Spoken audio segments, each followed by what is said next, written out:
Shalom, Kahala Yahawah, Ba'ashem Yahshai, Ba'ashem Rukah Qadash. Double honors to my teachers, the apostles of Israel, and the elders of Great Millstone. Peace and mercy to the elect, who are the house of David, reborn again in this generation. And Shalom to the 1/3 of Yasharallah, who today are known as the Negroes, Latinos, and Native Americans, who before losing our true heritage were known as, and still are, the true Hebrew Israelites of the Holy Bible. In today's lesson, we're going to go into the Feast of Tabernacles, and we're going to break down what this High Holy Day is about. Okay, so, but before I get into that, let's look real quick at the 7 High Holy Days which the Lord gives us. Okay, so right now we're right here. We're in the 7th month of Tishri, basically, which sometimes aligns with September, October. Currently, because of the weirdness of the Gregorian calendar that we're living under, we're currently at the end of August. Now, that being said, we're in right now the Feast of Tabernacles. Now, ultimately, it goes like this, right? Passover, which is our Hebrew Israelite New Year, and unleavened bread. This is the same, for the most part, High Holy Day. It's a week. So, this is 1, 2, trumpets is 3, atonement is 4, tabernacles is 5, Hanukkah is 6, and Purim is 7. So these are the 7 High Holy Days which the Lord asks us Israelites to keep. And again, with the announcements from the apostles, that Feast of Tabernacle is going to start tomorrow night. Okay, we can see this announcement was made on the GMS New Moons and High Holy Days channel, and it tells you, it says it's Feast of Tabernacles is from August 29th, 2023 at evening until September 6th at evening. So we'll get into the dates and how to observe it in a bit, but let's just go through real quick the details. You would say this in Hebrew, the Feast of Tabernacles, as Karag Saku. Kuth means boost. I believe it's Karag is festival. Okay, this is also referred to as the Festival of Tents, or also the Fall Harvest Festival, because again, back when in the ancient times when us Israelites, we were out doing agriculture and supporting ourselves in that manner, there were 2 harvests. The one that would come in early spring and the one that would come now at this time before we get into the colder fall months, right? This is the latter harvest, or as the apostles went into this last week, the latter rain.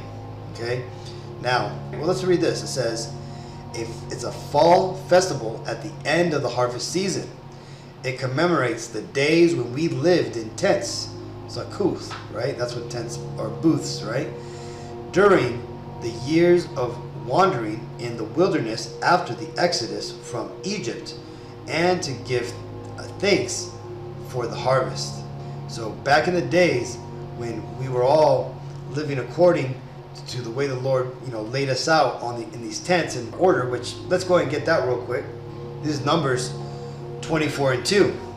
And Balaam lifted his eyes and saw Israel abiding in his tents according to their tribes, and the Spirit of God came upon him.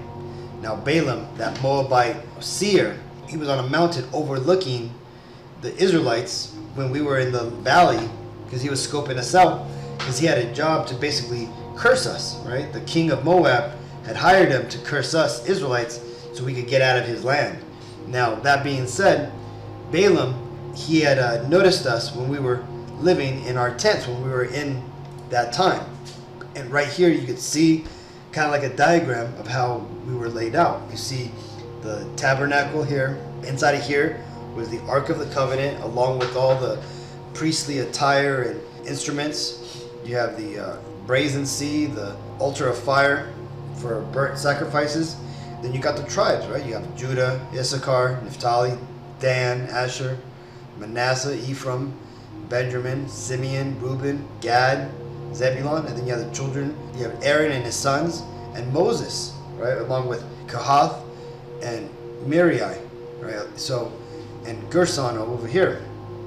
So you see, we were all set in our order, and everything was to be done in order, right? This was the way that we lived, and what we're supposed to do during this high holy day is to remember this. This is how the Lord brought us out of Egypt, and this is how he had us dwell in the desert for 40 years as we were wandering the desert, as he basically shook off the elders, those Israelites that weren't permitted to go into the Holy Land. Now, back to this. Let's go ahead and read the whole decree in Leviticus 23 and 33 on down to below 40, right? It says, "And Yahawah spake unto Moses, saying, Speak unto the children of Israel, saying, The 15th day of this 7th month shall be the Feast of Tabernacles for 7 days unto Yahawah. On the first day shall be a holy convocation. Ye shall do no servile work therein."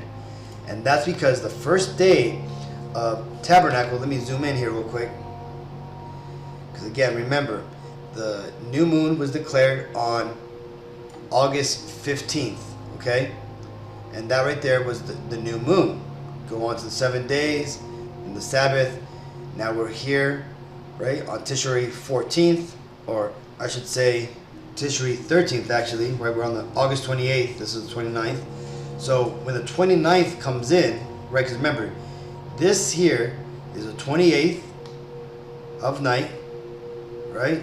And on the 29th, at evening, right, at night, as the apostle said, is the 15th day, right? It's the Feast of Tabernacles, the first day of the Feast of Tabernacles. And that goes through first day, which is a Sabbath, okay? This is why it's a holy convocation. And then we have day 2, 3, 4, 5, 6, 7, which these are feast days. And on these days, we're to party, feast, have a great and happy time, right? This is supposed to be a beautiful time for us to enjoy our families, our friends, our companies, the brothers in this truth. And it ends at, remember, the days go from day to night. It ends on the Sabbath. So this is why, let's go back to this. On the first day shall be a holy convocation. Ye shall do no servile work therein. On the 7 days ye shall offer an offering made by fire unto Yahawah, Bashem Yahawashi. On the 8th day, right, the 8th day, the day after the 7 days, shall be an holy convocation unto you, right? Because why? Because it is a Sabbath. Okay? Next, it says, "And ye shall offer an offering made by fire unto Yahawah, Bashem Yahawashi. It is a solemn assembly, and ye shall do no servile work therein."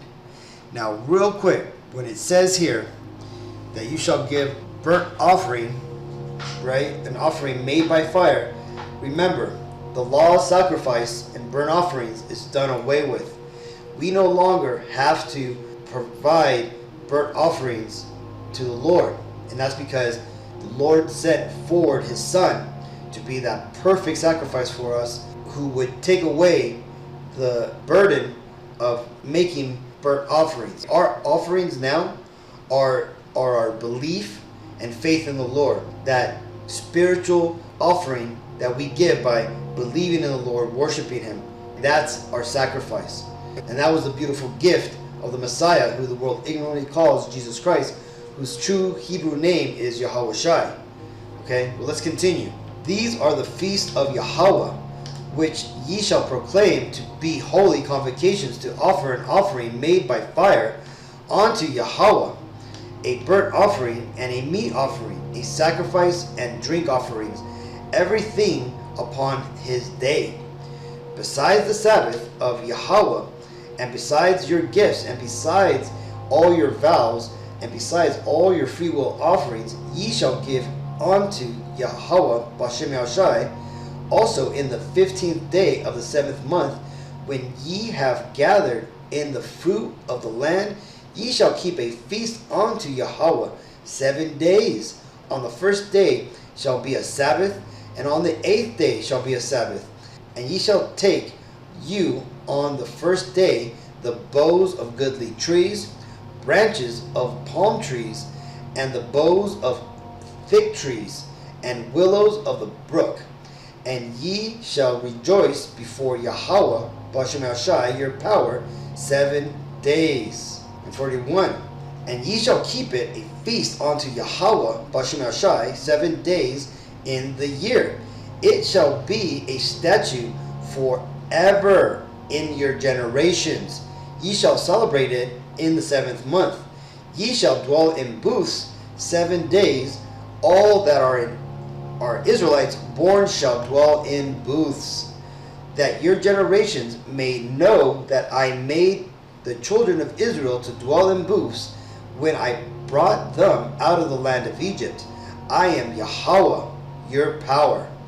And Moses declared unto the children of Israel the feast of Yahawah. You see that? So that right there is pretty much the declaration of the Feast of Tabernacles and what we needed to do. Now there were some things in there that were fairly interesting, namely these plants that we're supposed to have. Now remember, Akim, right? Judges 5 and 11. They that are delivered from the noise of archers in the place of drawing waters, there shall they rehearse the righteous acts of Yahawah B'Shem Yahshai, even the righteous acts towards the inhabitants of his villages in Israel. Then shall the people of Yahawah go down to the gates. So those plants, if you could get them, you should get them. But if you can't, don't worry about it, Akim. But when you go and you look into what these plants were, the willow tree branches, the palm branch, the fruit of a goodly tree, or branch from a thick tree, right? The way that they're broken down is this, right? They're referred to as the 4 spices. Now this is Amalek breaking this down, but he got it through tradition, and for the most part, this is what these trees pretty much mean, right? And you could go here and you could pause the video if you want to see it, but this is what those things look like, right? This is how Amalek at least displays it. Now you don't have to do this at all, right? In fact, you do it your own way, but basically you're supposed to be like a bouquet of flowers. This is supposed to be your bouquet, and you're supposed to be celebrating on these days during this week of feast for the Lord with these. So if we were to decorate our booths, our tents, we would decorate with these. Now, when you go back to this insert, I kind of went through and I did some research, and this is what it kind of breaks down to, those plants. Well, let's go real quick to the general observance points for the Feast of Tabernacles, okay? It says 7 days of happy holiday celebrations is what this is about. So remember, the first day, it's a Sabbath. No fire, no relations, right? Same thing on the last day. But between then, you barbecue, you got feast, live it up. Next, keep a feast unto Yahawah 7 days, right? So again, if you can, Akim, eat like something nice every day. You know, treat yourself. Go, get some food that you like. If you have the means, make a nice, delicious meal for the whole week, and invite, the Akim, those in this truth, obviously your family, right, that is in this truth with you. And then next it says, pray and rejoice with following 4 plants, right? And then we just read this, Leviticus 23 and 40. Boughs of a goodly tree. This is usually a myrtle tree, right? Its branch. Or also you use a lemon or a pomegranate, okay? Something that's considered goodly, right? This is historically what I've seen people refer to as a goodly tree. Next, branches from a palm tree. If you can, ideally date palms, okay? These are tend to be a little bit easier to carry, but any palm trees. Next, boughs of a thick tree. This would be like a citrus fruit or lemon plant. So, and then next, willows of the brook. Again, these are simply just willow branches. And again, if you don't know what willow trees look like, they look like this. It's up to you. If you can find them, Akim, more power to you. But remember, we are rehearsing the righteous acts. Okay? So if you can't find those, then don't worry about them, right? Or find as many trees that kind of fit this description as best as you can. Me, myself, I have a citrus tree I'm going to use. I have a tree that looks like willow branches, right? It hangs down, looks just like it. I think it's like a pepper tree. And I think there's some palm trees in my neighborhood that I could actually go and get some branches from. And as far as for the goodly tree, I'm going to use branches from my pomegranate. So that being said, that's what I'm going to do. Leaves go and everything. Next, let's go ahead and get into this real quick, because this is another explanation of the Feast of Tabernacles. This is found in Deuteronomy 16 and 13. It says, "Thou shalt observe the Feast of Tabernacles 7 days after that thou hast gathered in thy corn and thy wine. And thou shalt rejoice in thy feast, thou and thy sons and thy daughter, and thy manservant and thy maidservant, and the Levite and the stranger and the fatherless and the widow, and that are within thy gates. 7 days shalt thou keep a solemn feast unto Yahawah, Bashem Yahawashi, thy power, in the place which Yahawah shall choose, because Yahawah thy power shall bless thee in all thy increase, and in all the works of thine hands. Therefore thou shalt surely rejoice." And there you go, right? So again, this is a happy high holy day, Akim. So again, rejoice. This is a beautiful time. So next, let's go ahead and read this. This is another example of this high holy day being observed by our ancestors. This is Nehemiah 8 and 14. "And they found written in the law which Yahawah, Bashem Yahawashi, had commanded by Moses, that the children of Israel should dwell in booths in the feast of 7 months."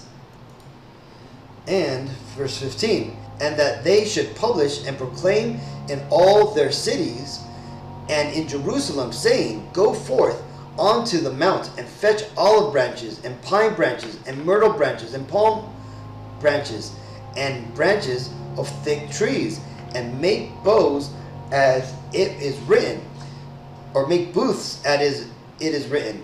So the people went forth and brought them and made themselves booths, every one upon the roof of his house, and in their courts, and in the courts of the house of God, and in the street of the water gate, and in the street of the gate of Ephraim.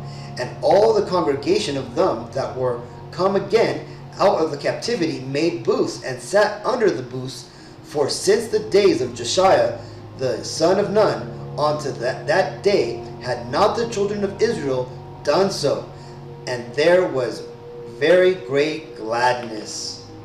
So you see, just like as in this time when the southern kingdom had returned to Jerusalem and started to re-practice all of our commandments, we're doing that exact same thing today, Akim, right? In these times, the Lord is returning unto us the commandments which he had given us, and we're now following these. So again, notice, like it said, these Israelites, they built their tents, their booths, on their rooftops, in their courts, which is basically like their front yard or their backyard, right? And they did it in the streets. Now, don't try to go out on the sidewalk and in the city. Don't try to do that. But if you have the area, if you have the space, and if you have the tent, right? Or if even you have the ability, you can make a sheet, in your living room or in your backyard, set it up, right? Me myself, I have a tent that has a surrounding screen mesh. I'm going to use that. I have a table in there, and I'm going to chill there with my wife, and we're going to eat, enjoy, have a nice night. And the beautiful thing is that there's going to be a big, beautiful blue moon. There is some very exciting space news for you. On the night of August 30th to the 31st, a rare super blue moon will grace the skies worldwide. It will be the biggest and brightest moon of the year, coming about 27,000 kilometers, or 17,000 miles closer to Earth than usual. It's referred to as a super blue moon due to its being the second full moon of August 2023 and coinciding with the moon's perigee. But here's another thing that makes this event more special. On August 30th, you'd see a bright speck of light close to the super blue moon. That's Saturn in conjunction with the moon. Remarkably, Saturn would be around its opposition, or the closest approach to Earth, around that date. It will be about 65 million kilometers, or 40 million miles closer to Earth than average.